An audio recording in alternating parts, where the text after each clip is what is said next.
Assalamualaikum warahmatullahi wabarakatuh.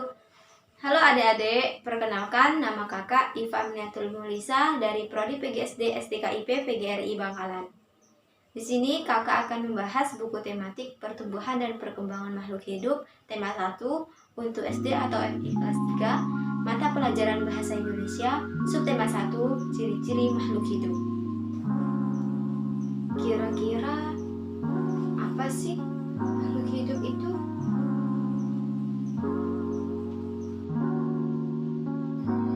Makhluk hidup merupakan suatu organisme yang memiliki kemampuan untuk bernafas, makan, beradaptasi, dan merespon perubahan diri.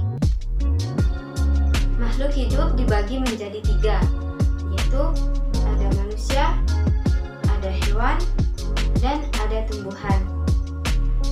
Semua makhluk hidup memiliki ciri-ciri yang dapat membedakan antara makhluk hidup dan makhluk tak hidup. Apa saja sih ciri-ciri makhluk hidup? Yuk kita belajar ciri-ciri makhluk hidup.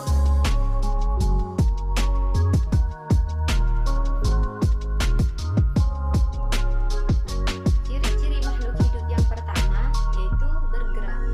Makhluk hidup dapat bergerak sehingga dapat berpindah tempat. Cara bergerak makhluk hidup berbeda-beda. Misalnya seperti manusia. Manusia berjalan dan berlari menggunakan kaki. Burung terbang menggunakan sayap dan ikan berenang menggunakan sirip. Ciri-ciri makhluk hidup yang kedua yaitu bernafas. Bernafas atau respirasi merupakan proses menghirup oksigen dari lingkungan dan mengeluarkan karbon dioksida dari dalam tubuh. Oksigen berfungsi untuk mengubah zat makanan menjadi energi secara kimiawi. Alat pernafasan makhluk hidup berbeda-beda, seperti contohnya manusia. Manusia bernafas dengan paru-paru, ikan bernafas dengan insang, dan serangga bernafas dengan trakea, sedangkan tumbuhan bernafas dengan stomata. Ciri-ciri makhluk hidup yang ketiga yaitu tumbuhan. Pertumbuhan adalah proses bertambahnya ukuran yang tidak dapat kembali ke bentuk semula atau irreversibel. Semua makhluk hidup mengalami pertumbuhan, yaitu dari kecil hingga besar. Selain itu, makhluk hidup juga mengalami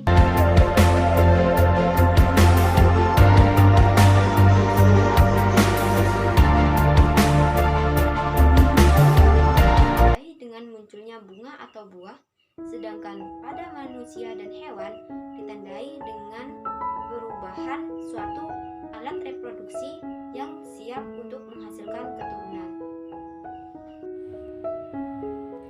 Ciri-ciri makhluk hidup yang keempat yaitu berkembang biak. Berkembang biak artinya menghasilkan sebuah keturunan. Tujuan makhluk hidup berkembang biak yaitu untuk melestarikan jenisnya. Macam-macam perkembangbiakan pada makhluk hidup berbeda-beda. Seperti contohnya manusia.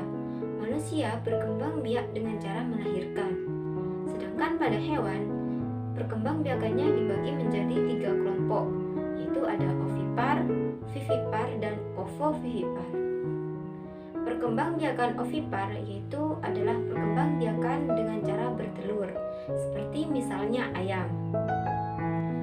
Dan perkembangbiakan vivipar yaitu adalah cara perkembangbiakan dengan cara melahirkan, seperti misalnya kucing.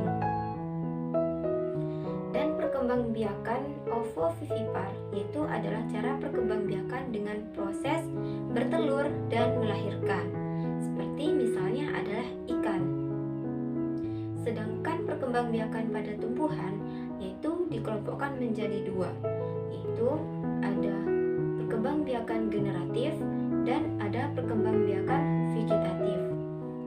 Perkembangbiakan generatif yaitu dilakukan dengan cara perkawinan, sedangkan pada perkembangbiakan vegetatif yaitu dilakukan dengan cara alami. Ciri-ciri makhluk hidup yang kelima yaitu makanan dan air. Makanan dan air adalah suatu yang penting bagi bagi makhluk hidup. Makanan yaitu berfungsi sebagai sumber energi, pertumbuhan, dan mengganti sel-sel yang rusak. Sedangkan air yaitu berfungsi sebagai pelarut di dalam tubuh. Semua makhluk hidup pasti akan memerlukan makanan dan minum, karena jika tidak, maka makhluk hidup akan mati. Ciri-ciri makhluk hidup yang keenam yaitu peka terhadap rangsangan. Rangsangan adalah sesuatu yang dapat mempengaruhi kerja organ. Makhluk hidup akan bereaksi ketika terjadi perubahan di sekitarnya. Contoh rangsangan yaitu seperti cahaya, suhu, dan juga sentuhan. Ciri-ciri makhluk hidup yang ketujuh yaitu mengeluarkan zat sisa. Zat sisa adalah zat yang sudah tidak digunakan lagi oleh tubuh sehingga harus dikeluarkan melalui proses ekskresi. Mengapa zat sisa harus dikeluarkan? Karena zat sisa juga bersifat sebagai racun. Zat sisa yang dikeluarkan oleh tubuh manusia yaitu berupa keringat dan juga urin. Alat ekskresi pada manusia yaitu seperti paru-paru, ginjal, dan juga anus. Sementara pada tumbuhan, zat-zat sisa yang dikeluarkan berupa oksigen yang dikeluarkan oleh stomata dan lentisel. Dan pada ikan, yaitu dengan mengeluarkan zat sisa dari atau menggunakan insang. Ciri-ciri makhluk hidup yang ke-8 yaitu adaptasi. Adaptasi merupakan hal yang juga sangat penting bagi makhluk hidup, karena adaptasi merupakan penyesuaian diri dari makhluk hidup terhadap lingkungan di sekitarnya.